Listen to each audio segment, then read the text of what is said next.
Hey guys, Mr. Milton here. Today we're going to talk about trig word problems. At the end of this video, you should be able to differentiate between an angle of depression and an angle of elevation, and you should be able to accurately set up and draw and solve word problems involving trig. Alright, so let's talk about some vocab a little bit first. In the picture above, angle 1 represents the angle of depression.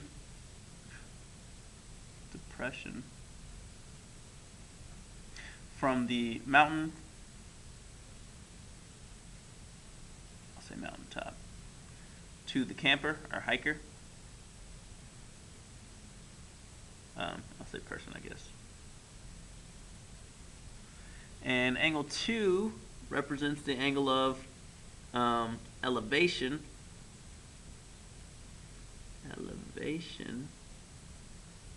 from the person to the mountaintop.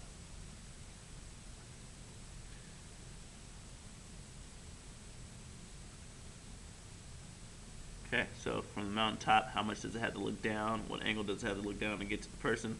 The person, what angle does it have to look up to get to the mountaintop? Okay, elevation looking up, depression looking down. The angle of elevation from the cabin to the person is represented by, so how much does this cabin have to look up? Angle 4. And the angle of depression from the person to the cabin is represented by angle 3. Okay, notice that the dotted lines are all horizontal.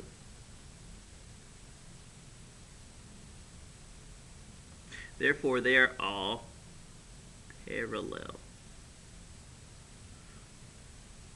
That means that angle 1 is congruent to angle 2, and angle 3 is congruent to angle 4. Because of alternate interior angles. Alternate interior, I'm going to abbreviate the other one, angles theorem.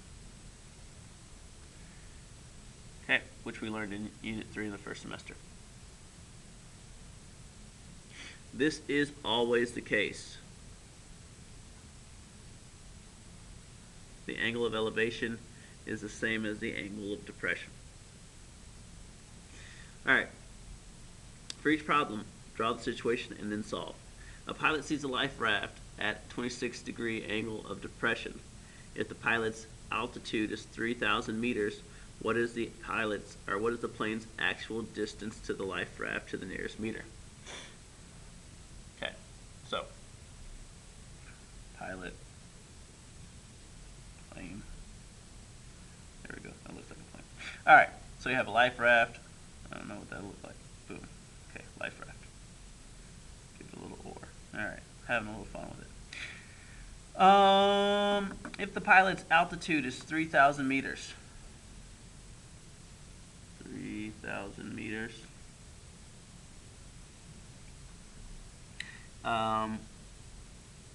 What is the plane's actual distance to the life raft to the nearest meter? So here we go. We're looking at life raft there. Okay, because it tells us the altitude, we know that's a perpendicular height.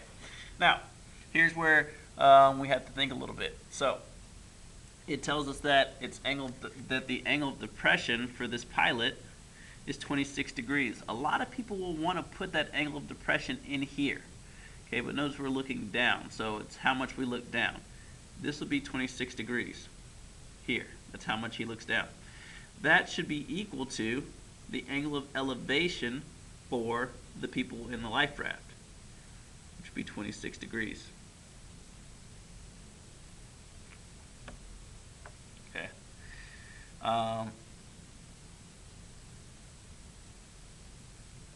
And so that's the biggest mistake that happens in these problems, is that this 26, this angle of depression, gets put here. Okay, when it actually would not be 26 there. This would be 74, nope, 64. This is actually 64 degrees. Don't need to really find it because we know that these two are equal. All right, so they're asking us for the pilot's actual distance from the raft. I'm going to think that we're talking about this distance, like how much further does it have to fly before maybe it can like drop a ladder or something for people to get to, and not how much would it have to dive bomb into the raft. Okay, so actual distance here. So I'm going to use this 26 because that's the number that they gave me. I have my opposite side. I have my adjacent side that I want to find, and so I'm going to use tangent, and so I'll say, okay, tangent of 26 equals the opposite 3,000 over the adjacent x. Okay, I want to find x, and so in order to do that, what I'll do is well, in this case I'll have to do a little bit of algebra, multiply both sides by x, and I get x times tangent 26 equals 3,000, and then I'll divide both sides by tangent 26. Again, remember that tangent 26 is a number in itself. I can't separate those two things, okay? So x equals 3,000 divided by tangent 26. So 3,000 divided by tangent 26 gives us 6,150 feet. 6,151 feet.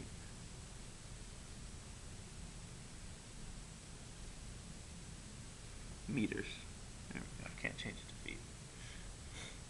Okay, so that's how far it has to fly. That's how far away it is from the raft. Okay, important part of this problem, guys, is remembering that the angle of depression probably is not in that triangle, okay? But the angle of elevation will be. Okay. Looking at some more problems here on the back side for you guys. It says the surveyor stands 200 feet from a building to measure its height with a 5-foot surveying tool. So we got a guy standing from a building, 200 feet from a building. Okay, and he's using a surveying tool that's 5 feet off the ground. The angle of elevation from the top of the tool to the top of the building is 35 degrees. So we're looking at the top of the tool to the top of the building, and they told us this is 35 degrees. Again, we're talking about height, so we know it's perpendicular. How tall is the building? So we have this 5 here. I'm going to circle that and leave it for later. We're going to kind of forget about it for right now. We need to find this height from the top of the tool to the top of the building. Again, we're given this angle. This is the opposite side. This is the adjacent side. And so that tells us we're going to use tangent. And so we can say tangent 35 equals the opposite x over the adjacent 200. 200 tangent 35 equals x. And so I have to do that. My calculator, 200 tangent 35. And that gives me x is 140. Just to the nearest tenth of a foot, so 0.0, okay. So x is 140. So this is 140 feet tall. But remember that we are using a surveyor tool that's 5 feet off the ground. So while the building is measured at 140 feet, it's from 5 feet off the ground. So we have to add that 5 feet to it. And so our answer should be 145 feet. That's how tall the building would be. Okay? Again, our problem used elevation. Elevation's typically in the triangle that we'll draw. Depression typically is not. Okay, number 3. It says the ship is able to determine that it is 600 yards from a sunken ship. So we got a ship, boom. We got a sunken ship. Boom. Okay. It's able to determine that it's 600 yards from a sunken ship if the angle of depression to the sunken ship is 50 degrees. How far does the ship have to travel to be directly over the ship? Okay. So it seems that it's saying we know that we're 600 yards this way. All right, 600 yards. its angle of depression.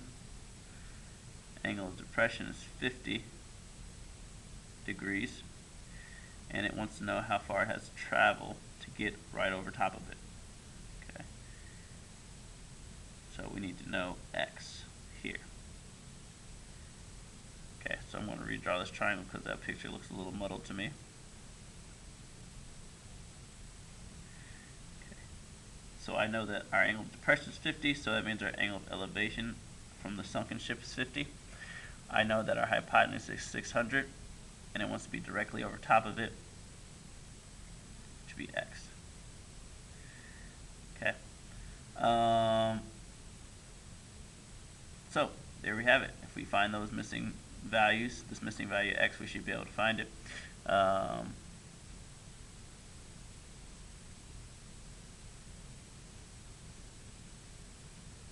So let's look at it. We are trying to find the adjacent side. We are given the hypotenuse, and so adjacent hypotenuse tells us we're using cosine. So cosine 50 equals the adjacent x over the hypotenuse 600, and then we can do 600 times cosine 50 equals x.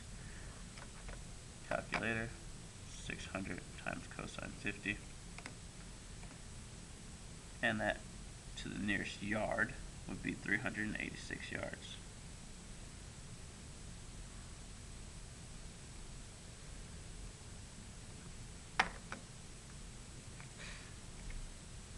Okay. Example 4 says the Americans with Disabilities Act states that wheelchair ramps can have a slope no greater than 1/12. What is the biggest angle of elevation to the nearest tenth of a ramp with this slope? So, as we see a ramp like this, slope, remember, is rise over run. So, no greater than 1/12. So it's asking us what's the biggest angle of elevation. They're asking us for this angle. Okay, so figure that out. Do that, bring that to class. Tell me what that angle is. Example 5 says a pilot is descending towards the runway at a 3-degree angle of depression. His current altitude is 2,714 feet above sea level.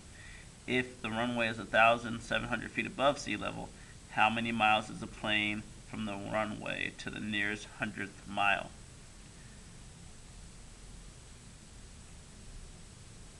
Do that one. Okay, here I kind of set up the picture for you. Here, set up your picture, mark your angles, bring it to class complete. Okay, and we'll talk about this problem specifically. All right. So we should know the difference between angle of elevation and angle of depression. We should know how to use those to label our picture, and we should be able to solve for missing side lengths and angle measures given those problems. See ya.